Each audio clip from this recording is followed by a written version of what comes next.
गुलाम नबी आज़ाद थे, वो जम्मू कश्मीर के वज़ीर आला थे और वज़ीर आला होते हुए उन्होंने एक रोशनी एक्ट लाया था।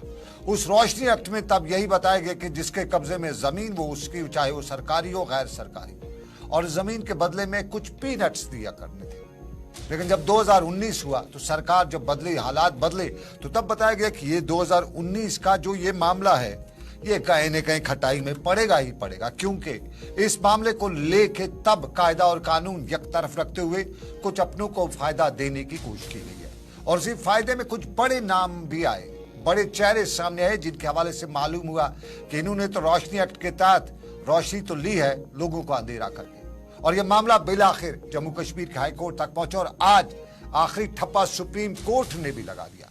और मौजूद सुप्रीम कोर्ट ने आज अपने एक ऐसे हुक्मनामे में, जिसके मुताबिक यही कहा जा सकता है कि रोशनी एक्ट में अब सूद समेत पैसा वापस करना पड़ेगा। यह मामला श्रीनगर के गुगजीबाग के इलाके के एक शख्स ने जब ऑनरेबल श्रीनगर के हाई कोर्ट में मामले को हारने के बाद, यानी ऑनरेबल सुप्रीम हाई कोर्ट ने बताया कि मामला जो है ये तब की सरकार ने कायदे और कानून को एक तरफ रखते हुए आपको फायदा देने की कोशिश की है, तो मज़कूरा शख्स सुप्रीम कोर्ट तक पहुंचा। और जब सुप्रीम कोर्ट में इसकी सुनवाई हुई, तहकीकात हुई, बहस हुई, तो बिलाखिर सुप्रीम कोर्ट ने भी आज ये फैसला दे ही दिया कि ये जो रोशनी एक्ट है, इसमें जो कुछ लोगों को रोशनी दी गई है उसमें कई लोगों की रोशनी छीनी गई है। और यूं बाज़ाब्ता तौर पे सुप्रीम कोर्ट ने आज बताया कि 2019 के वक्त जो उस वक्त की जो मार्केट रेट थी उस हिसाब से पैसा दीजिए, साथ में सूद का भी ऐड करना पड़ेगा, तब आप इस जमीन के मालिकाना हकूक ले सकते हैं। तो जम्मू कश्मीर में इस रोशनी एक्ट के तहत कुछ बड़े बड़ों की अब नींद हराम हो सकती है। वो बड़े बड़े जिनका तब कद भी लंबा था, कद भी बड़ा था और सरकार तक पहुंचती, और सरकार से लेके निचले इदारों तक कहीं माल पानी तो कहीं असर रसूख का इस्तेमाल करते हुए सरकार की जमीन को रोशनी के तहत अपने नाम तो किया था। लेकिन अब सरकार के इस फैसले के बाद, अब सुप्रीम कोर्ट के भी ठप्पा लगने के बाद, सरकार इस रोशनी से हासिल की गई जमीन वालों की वो रोशनी वापस लेगी। तो ये तस्वीर का एक रुख है।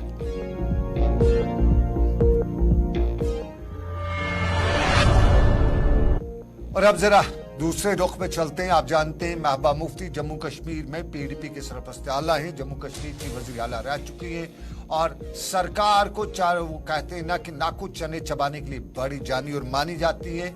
माजी की तारीख में भी बड़े तेज और तल्ख बयानात देती रही है और इस साल से लेकर पिछले साल तक बीजेपी को या बीजेपी के सामने शीशा फैलाई दीवार खड़ा रहने की बात करती रही है।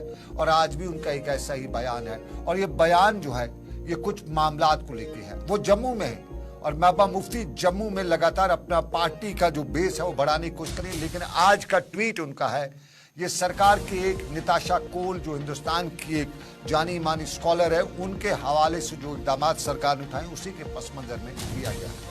और आज उन्होंने बीजेपी को हिरासान करने और सजा देने के लिए डटाई से पासपोर्ट को हथियार बनाने का इल्जाम आज करते हुए बीजेपी पर उन्होंने बताया कि बीजेपी कभी पासपोर्ट को तो कभी किसी और चीज को या ओआईसी कार्ड को मनसूख करके लोगों को हिरासान कर रही है, गैर कानूनी सफरी पाबंदियां लगा रही है।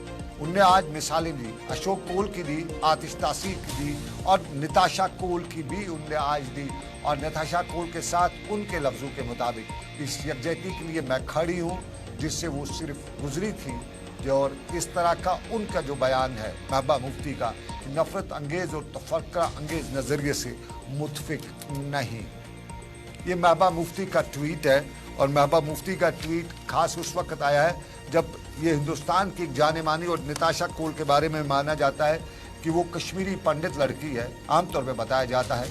और ये बैनुल-अक़वामी प्लेटफॉर्म्स पर बीजेपी सरकार की सख्त तनकीद करती है और बड़े नाकतों में मानी जाती है। और इंटरनेशनल लेवल पे ये बड़ा कुछ बैकफुट पे बीजेपी को ला देती है, क्योंकि एक तो नॉन मुस्लिम है, उसके साथ साथ पढ़ी लिखी है और पढ़ाने वाली भी है, एक प्रोफेसर भी है, कहीं अमेरिका वगैरह में ये किसी यूनिवर्सिटी में पढ़ाती भी है। और निताशा कोल के पर जो अब सरकार ने फैसला लिया उसी के पस मंजर में ये ट्वीट महबूबा मुफ्ती का है।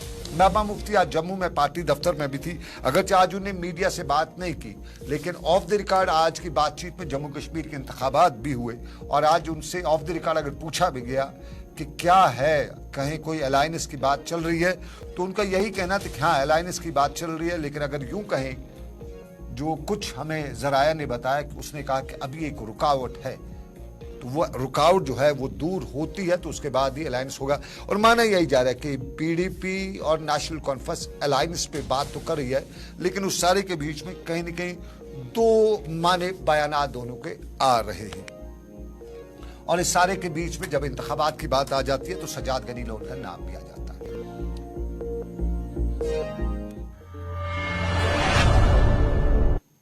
सजाद गनी लोन पीपल्स कॉन्फ्रेंस के चेयरमैन हैं और नॉर्थ कश्मीर के कुपवाड़ा जिले में पीपल्स कॉन्फ्रेंस का एक बेस माना जाता है। एक्सपेंशन की बात की और एक्सपेंशन के साथ पीडीपी को बढ़ाने की बात भी की। सजाद गनी लोन कश्मीर की तारीख में वो पहले लीडर है जिन्होंने पिछले इंतखाबात जो असम्बली की हुई थी उसमें बराह रास्त मोदी जी के नाम को लेकर इलेक्शन लड़ा था और जीत भी हासिल की थी। लेकिन पिछले कुछ दिनों से या पिछले कुछ सालों से 5 अगस्त के बाद हालात भी बदले और उन हालात में जम्मू कश्मीर की सियासत भी बदली और सियासत के बाद अब बहुत कुछ बदलता हुआ नजर आ रहा है। लेकिन सजाद गनी लोन अब बाज़ाब्ता तौर पे नॉर्थ कश्मीर से इलेक्शन लड़ेंगे और ये इलेक्शन होगा पार्लियामेंट का। सजाद गनी लोन उसके उम्मीदवार होंगे। मौलाना इमरान अंसारी सजाद गनी लोन के राइट हैंड माने जाते हैं। उनका आज एक ट्वीट भी आया है और इस ट्वीट में बाज़ाब्ता तौर पर उन्हें लिखा है कि ट्वीट जरा अभी दिखा दीजिएगा इमरान रजा अंसारी साहब का। उनने लिखा है कि हम कश्मीर में नॉर्थ कश्मीर से पार्टी प्रेसिडेंट सजाद गनी लोन साहब पार्टी के सरबराही करते हुए सरपरस्ती करते हुए बाज़ाब्ता तौर पे पार्लिमानी इंतखाबात में हिस्सा लेंगे। ताहम उनने श्रीनगर और साउथ कश्मीर की सीट के हवाले से कहा कि इसका फैसला जल्दी लिया जाएगा।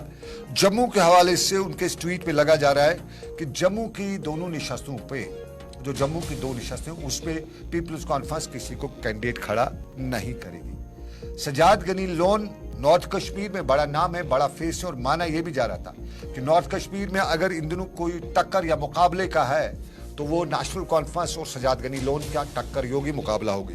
नेशनल कॉन्फ्रेंस अभी तक किसी भी उम्मीदवार का हतमी फैसला नहीं कर सकी है। पहले एक नाम लिया जाता था चौधरी मोहम्मद रमजान का। चौधरी मोहम्मद रमजान के बारे में मालूम हुआ कि उन्होंने नेशनल कॉन्फ्रेंस को फिलहाल बताया है कि नहीं ऐसा नहीं हो सकता है क्योंकि उनकी तबीयत जो है उम्र का तकाजा वो नहीं है। उसके बाद हिलाल अकबर लोन का भी नाम लिया जाता था कि वो नेशनल कॉन्फ्रेंस के जो नॉर्थ की सीट है वहां से कैंडिडेट होंगे। उसके हवाले से भी अभी कोई कंफर्मेशन नेशनल कॉन्फ्रेंस खेल के नहीं करेंगे। लेकिन पिछले 24 घंटों से एक बार फिर आगा रूहुल्लाह का नाम लिया जा रहा है और आगा रूहुल्लाह के हवाले से बड़ी खबरें आ रही कि वो नेशनल कॉन्फ्रेंस के कैंडिडेट होंगे नॉर्थ कश्मीर से। चूंकि बडगाम अब नॉर्थ कश्मीर की डिलिमिटेशन के बाद सीट के साथ जुड़ा हुआ है तो यहाँ से आगा रूहुल्लाह होंगे। बाकी में आगा रूहुल्लाह होंगे या नहीं, अगर आगा रूहुल्लाह से बात की भी जाती है तो वहां से जवाब यही मिलता है कि अभी ऐसा कोई मन नहीं है। और ये जो तकरीर आप देख रहे हैं ये ठीक उस वक्त की है जब बडगाम में नेशनल कॉन्फ्रेंस का कन्वेंशन था और आगा रूहुल्लाह ने नेशनल कॉन्फ्रेंस को ही आड़े हाथों लिया था। उमर अब्दुल्ला और फारूक अब्दुल्ला स्टेज पे थे और ये उस तकरीर के दौरान बिल्कुल ये वही तस्वीर है जब उन्होंने बताया था कि अब वो जमाना गया जब आप एक दूसरे की सियासत करते थे। ये बिल्कुल वही तकरीर का विजुअल्स आपके सामने है। लेकिन वाकई में क्या सजाद गनी लोन नॉर्थ कश्मीर के अगर पीपल्स कॉन्फ्रेंस के जो की तरफ से इंतखाबात लड़ते हैं तो फिर मुकाबला में आगा रूहुल्लाह आ जाते तो किस तरह का मुकाबला रहेगा ये बड़ा दिलचस्प होगा। लेकिन मेरे साथ फैसल है मौजूद इस वक्त मेरे साथ फोन लाइन पे, मेरे साथ इस वक्त लाइव में। फैसल जरा बताइएगा हमारे जो नाजरीन को ये बात समझा दीजिएगा, खबरें क्या निकल के आ रही है। सजाद गनी लोन नॉर्थ से कंफर्म में हो रहा है, पीपल्स कॉन्फ्रेंस कर रही है, पीडीपी की तरफ से फिलहाल कोई नाम नहीं लिया जा रहा है। मुजफ्फर बेग का बड़ा नाम लिया जा रहा है, पिछले 24 घंटों में तो मुजफ्फर बेग का नाम ही लिया और आगा रूहुल्लाह का नाम लिया जा रहा है। अगर मैं अपने जराया की बात करूं तो मुझे आगा रूहुल्लाह के हवाले से खबरें जो है वो मुस्बत नहीं लग रही है। जिस तरह से आगा रूहुल्लाह के क्लोज क्वार्टर से बात की जाती है तो माना जाता है कि आगा रूहुल्लाह इस जो इलेक्टोरल पॉलिटिक्स है इसमें आप अपने आप को फिट नहीं समझते हैं, और उसके हवाले से ये भी है कि वो वापस। तो जरा बताइए क्या है आपके पास खबरें, बड़े बेताब नजर आ रहे बताने के लिए, बताइए क्या आपके पास खबर।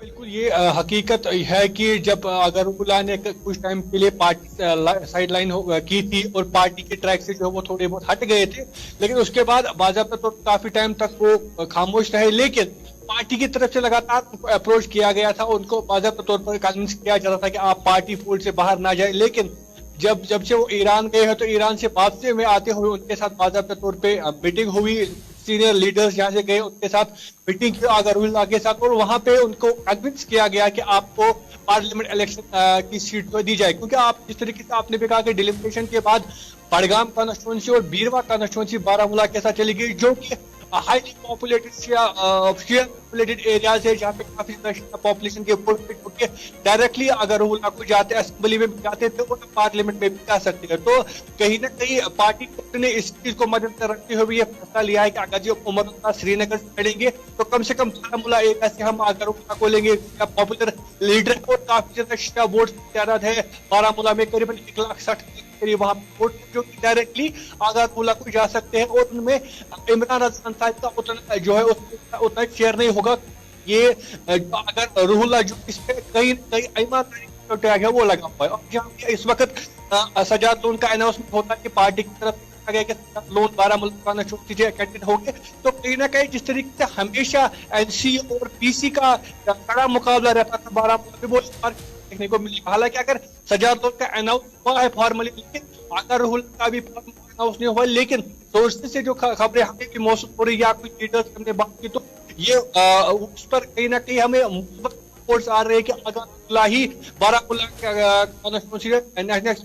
जो है कैंडिडेट हो सकते हैं, और कुछ दिनों के बाद ही अनाउंस भी किया जाएगा उमर अब्दुल्ला श्रीनगर पार्लियामेंट कॉन्स्टिट्यूंसी लड़ सकते हैं। इसमें खासकर जो यही पॉइंट देखा गया है कि पूरा नॉर्थ कश्मीर में शिया पॉपुलेशन नेशनल कॉन्फ्रेंस अपने वोट से, तो कहीं एक बड़ा अहम मुकाबला वहां पे हो सकता है, और जिस तरीके से सजाद लोन का भी अच्छा खासा होल्ड है हमारा हंदवार देगा, तो एक बड़ा इसमें एक मुकाबला हो सकता है। अब इसमें एक और एक बात बड़ी अहम निकल कर आती है कि अगर आपने आज इमरान रजा इंसानी वोट पड़ा हो कहा था कि हम उन्हीं जगहों पर इलेक्शन लड़ेंगे जहाँ पे हमें ये हम खुद अपने जीत सकते हैं, और अगर हमें जरूरत पड़ी हम बेस्ट सूटेड पार्टी होगी उन लोगों को हराने के लिए, उन दुश्मनों को हराने के लिए जो जम्मू कश्मीर के लोगों के बड़े दुश्मन है या जम्मू कश्मीर के बड़े दुश्मन है, उनको हटाने के लिए हम सपोर्ट दे भी सकते हैं और ले भी सकते हैं। तो कहीं ना कहीं इस चीज से ये भी अंदाजा हो सकता है कि पीपल लाइक माइंडेड पार्टी से, चाहे वो अपनी पार्टी हो या बाकी पार्टी हो, कहीं कहीं आगे जाके उनका है और वो जो है अलायंस आ सकते हैं। बहुत बहुत शुक्रिया फैसल, बहुत शुक्रिया हमें जानकारी फराहम करने के लिए। फैसल रियाज हमें श्रीनगर से अपडेट करे थे। सजाद गनी लोग आदाद शुमार अगर देखा जाए तो फिर मुकाबला सख्त होगा, और ख़ास तौर पे जिस तरह से कुछ क्वार्टर्स ये भी बता रहे हैं कि अगरउल्लाह अगर इंतखाबात में होते हैं तो जो एक कम्युनिटी का वोट जो है, जो जिनको वो मानते हैं, कम्युनिटी के लोग मानते हैं, और अगरउल्लाह का एक नाम भी है, तो एक तो वो कम्युनिटी का वोट है, साथ में नेशनल कॉन्फ्रेंस का वोट भी है, तो वो बड़ा मतलब होगा। लेकिन इस सारे के बीच में नॉर्थ कश्मीर का कुपवाड़ा जिला बहुत ही इंपॉर्टेंट होगा, और सियासी हल्के ये भी बताते हैं कि अगर सजाद गनी लोन कुपवाड़ा से पीपल्स कॉन्फ्रेंस का कैंडिडेट होते हैं इस नॉर्थ कश्मीर कॉन्स्टिट्यूंसी से, तो उसको लोकल फैक्टर बड़ा रोल अदा करेगा, और उसके मुकाबले में लोकल कोई कैंडिडेट नहीं होगा। ये सियासी तजज़िया निगार बता रहे हैं। फिर वो बम्पर लीड वहां से लेके आएगा, हदवाड़ा से वो लीड लेके रहेगा, फिर कुपवाड़ा से वो लीड लेगा, फिर वो लोलाब से लीड लेगा, फिर वो टंगडारी, यानी कुपवाड़ा डिस्ट्रिक्ट की 6 सीट से वो लीड लेगा। उसके बाद उड़ी से भी वो अच्छी खासी लीड ले सकता है, बारामूला से लेके बतरगाम तक उसका एक अच्छा खासा वोट बैंक बन सकता है। तो ये जो इम्पैक्ट है ये जो है ये बड़ा होगा, और फिर इमरान रजा अंसारी जो है वो एक बड़ा बैंक कर सकते हैं, डेंट कर सकते हैं शिया कम्युनिटी के वोट्स वगैरह को सजाद के लिए। तो ये माना जा रहा है कि ये कड़ा मुकाबला होगा, लेकिन अगर वहीं पे लोकल कैंडिडेट हुआ तो मुकाबला जो है वो खड़ा होगा। लेकिन इंपॉर्टेंट फैक्टर है, जिस तरह मुजफ्फर हुसैन बेग के हवाले से खबरें आ रही कि वो आज़ाद उम्मीदवार के तौर पे मैदान में उतरेगा, तो फिर सियासत का ये घोड़ा कहां बैठेगा वक्त फैसला करेगा। लेकिन इंतखाबी दंगल की बात करें तो इंतखाबात में इलेक्शन कमीशन भी अगले हफ्ते खबरें हैं जम्मू कश्मीर का दौरा करेगा, होम मिनिस्ट्री की टीम भी दौरा करेगी।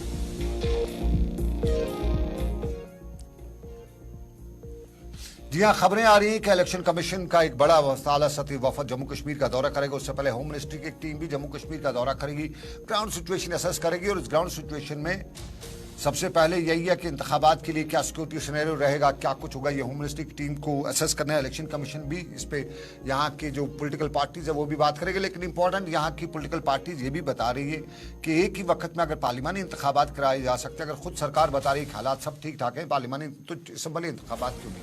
तो माना ये भी जा रहा है कि इलेक्शन कमीशन जो जम्मू कश्मीर का दौरा जब करने जा रहा है तो उसमें वो इन चीज़ों का असेस करेगा। लेकिन अपनी पार्टी के साथ साथ दूसरी पार्टी से आज रिएक्शन मिल गया है। गुलाम नबी लोन हांजूरा पीडीपी के बड़े सीनियर लीडर में, और आज उनसे पूछा था कि इलेक्शन कमीशन का दौरा हो रहा है, होम मिनिस्ट्री का दौरा हो रहा है, तो क्या है आपको उम्मीद असम्बली इंतखाबात से लेकर पार्लियामेंट्री इंतखाबात। तो साफ जाहिर है इलेक्शन कमीशन के दौरे के हवाले से वो कहते हैं कि खुद इलेक्शन कमीशन ने बताया था कि we see vacuum in Kashmir, हमें लगता है वैक्यूम है। और उस वैक्यूम को हुए अब 2 साल हो गए जो इलेक्शन कमीशन को नजर आया था, लेकिन उस वैक्यूम को फिलअप करने के लिए तब से कोई कार्रवाई नहीं की। तो आज कौन सी उनसे उम्मीद रखे।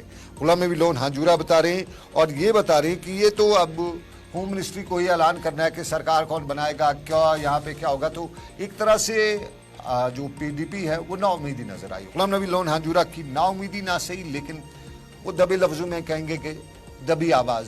जरा क्या बता रहे थे। जो इलेक्शन कमीशन को यहाँ आना है, शायद 12 मार्च को आना है, 12 मार्च को उनका प्रोग्राम है यहाँ, लेकिन हमें कोई उम्मीद नहीं है। शादी मिलने वाली है तो क्या पीडीपी वहाँ पे जाएगी, अगर जाएगी तो किस तरह। देखिए वो उस वक्त हम फैसला करेंगे पीडीपी वहाँ जाएगी या नहीं जाएगी। लेकिन यहाँ जितनी भी सियासी जमातें हैं, चाहे वो नेशनल कॉन्फ्रेंस है, चाहे वो पीडीपी है, चाहे वो कांग्रेस है, चाहे वो कोई और पार्टी है, सभी ये चाहते हैं कि यहाँ इलेक्शन होना चाहिए, असेंबली का इलेक्शन होना चाहिए, ताकि यहाँ अपनी सरकार बने। जो कानून उन्होंने काले कानून यहाँ नाफिज किए हैं, वो असेंबली, यहाँ की असेंबली देखेगी कि कौन से कानून यहाँ चलने चाहिए, कौन से नहीं चलने चाहिए। लेकिन मुझे लगता है कि जो सारी पार्टीज एक साथ होकर ये बात बोलते हैं। पहले तो उन्होंने इस स्टेट को 2 हिस्सों में तकसीम किया, लद्दाख को अलग किया, जम्मू कश्मीर को अलग किया, यूनियन टेरिटरी बनाया, लद्दाख को भी यूनियन टेरिटरी बनाया, जम्मू कश्मीर को भी। तो पहले तो स्टेटहुड कहीं नहीं है हमारा, तो असेंबली इलेक्शन की बात ही नहीं है। जो on the floor of house parliament,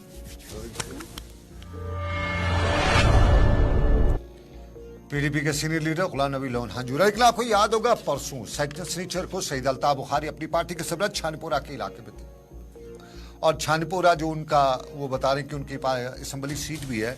तो इस असेंबली सीट में लोगों से बात करने के बाद जब उन्होंने मीडिया से बात की तो मीडिया से उन्हें बात करते हुए बताया कि कोई और हो न हो, अल्ताफ बुखारी छानपुरा में होगा। लेकिन साथ साथ पार्लिमानी निशस्त के हवाले से उन्होंने बताया कि वो कश्मीर की सभी सीटों पर चुनाव लड़ेंगे, यानी तीनों सीटों पे पार्लिमानी सीटों पे चुनाव लड़ेंगे। जम्मू की 2 सीटों से हवाले से कोई आमतौर पे ये जो बड़ी पार्टीज कश्मीर की हैं ये ज़्यादा बात नहीं करती हैं। आखिर जम्मू की सीटों को किसके भरोसे रखा गया है, क्या कोई वहाँ पे इनका दबदबा नहीं है या वहाँ कोई उम्मीद नहीं है, तो इसलिए उस पर ज़्यादा। लेकिन मोहम्मद रफ़ी मीर अपनी पार्टी के सीनियर लीडर ने और आज उन्हें श्रीनगर में मीडिया से बात करते हुए बताया कि उनकी पार्टी लोकसभा के इंतखाबात में हिस्सा लेगी और वो ये भी चाहते हैं कि अगर लोकसभा के लिए हालात मुवाफिक हैं, जैसा कि उनके अल्फाज के मुताबिक कोट अनकोट रफ़ी मीर, अगर इंतखाबात के लिए पार्लिमानी इंतखाबात के लिए हालात मुवाफिक हैं तो फिर असम्बली इंतखाबात कराने में कौन सी परेशानी है। और असम्बली इंतखाबात कराना जम्मू कश्मीर की आवाम की सबकी पहली प्रायोरिटी है। और फिर इलेक्शन कमीशन का वफद आ रहा है तो क्या उससे मिलने जाएंगे, तो यही कहना था कि हम जाएंगे, बात करने में हमें कौन सा एतराज है। गुलाम ये सुनिएगा रफ़ी मीर को। हमारा पार्टी का व्यू है और हमारा मानना है कि अगर पार्लियामेंट के लिए कंडीसिव सिचुएशन है तो हम डिमांड करेंगे, और हमारी ख्वाहिश है, लोगों की ख्वाहिश है कि इकट्ठे इलेक्शन हो जाए और हमारे नुमाइंदे भी आएंगे, असेंबली बन जाएगी, वो ठीक है। मेरे हिसाब से बगैर सिक्योरिटी के ही करें, लोग सिक्योरिटी है वो ज़्यादा अच्छा रहेगा। गवर्नमेंट का क्लेम है कि नॉर्मल सी है, वो भी प्रूव हो जाएगा, कर लेना चाहिए। आखिर में जाना चाहिए 12-13 मार्च पे किस तरीके की उम्मीदें हैं? इलेक्शन कमीशन का टीम आ रहा है, तो आपको लगता है कि असेंबली इलेक्शन भी अनाउंस हो सकते हैं? दोनों ऑप्शंस खुले हैं, लेकिन ये एक कस्टमरी विजिट ये है कि हर स्टेट में ये चले गए और यहाँ भी इनको आना ज़रूरी है। पॉलिटिकल पार्टीज़ की भी शायद व्यू ली जाएगी, एडमिनिस्ट्रेशन से बातचीत होगी और उसके बाद एक फार्मूलेशन होगा। डेट कब होगा, किसी जैसे रोज़े आने वाले हैं वो भी इन कंसिडरेशन लिया जाएगा। ये सारी चीज़ों के लिए इनका आना होगा और हम इंशाल्लाह अगर हमें दावत दी गई तो हम फुली प्रिपेयर्ड होंगे। अगर हमें दावत दी गई तो हम जाएंगे, ये बता रहे थे मोहम्मद रफी मीर, ये अपनी पार्टी के सीनियर लीडर में, और अपनी पार्टी 8 मार्च पे नजर रखे हुए है, जहां होम मिनिस्ट्री का एक बड़ा वफद जम्मू कश्मीर का दौरा करेगा 8 मार्च के साथ साथ, इलेक्शन कमीशन का वफद जम्मू कश्मीर का दौरा करेगा 8 मार्च के साथ साथ। लेकिन अपनी पार्टी भी 8 मार्च को अपना राइजिंग डे बना रही है, तो इसके लिए तैयारियां कर रही है। आज से ही अपनी पार्टी तैयारी में जुटी हुई है और खास तौर पे अपनी पार्टी के लीडरान जो हैं वो ग्राउंड पे अपने कारकुनान को 8 मार्च को अपने एक बड़ा जलसा करने की तरगीब देने के लिए कोशिशों में लगे हुए हैं। साफ जाहिर है पावर शो होगा 8 मार्च को, और 8 मार्च के इस पावर शो से ही मालूम होगा कि कितना रहेगा दम और कितना है दम। और मुंतज़िर महीदीन अपनी पार्टी के सीनियर लीडर में, वो बड़गाम में इस तरह की कोशिश करें, और आज भी उन्हें बड़गाम में कोशिश करते हुए कई लोगों को पार्टी के साथ जोड़ने की बातें भी की। कुछ उन लोगों को जो दूसरी पार्टियों में थे, कुछ उन लोगों को जो उसके अपने थे और नाराज थे, सबको जोड़ने की कोशिश करते हुए बताया कि 8 मार्च अगली तारीख।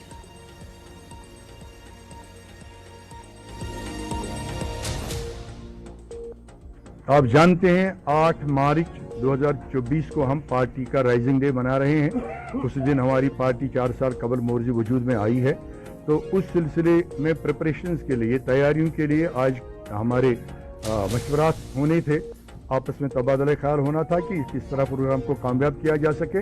लेकिन आप इस बात को भी ये समझ सकते हैं इस आज की कार्रवाई को कि जो होने वाले पार्लियामेंट इंतखाबात हैं, लगता है कि शायद अभी जो कुछ रूमर्स मैदान में आ रही हैं, मार्केट में आ रही हैं, वो ये है कि असेंबली इलेक्शंस भी साथ ही होंगे।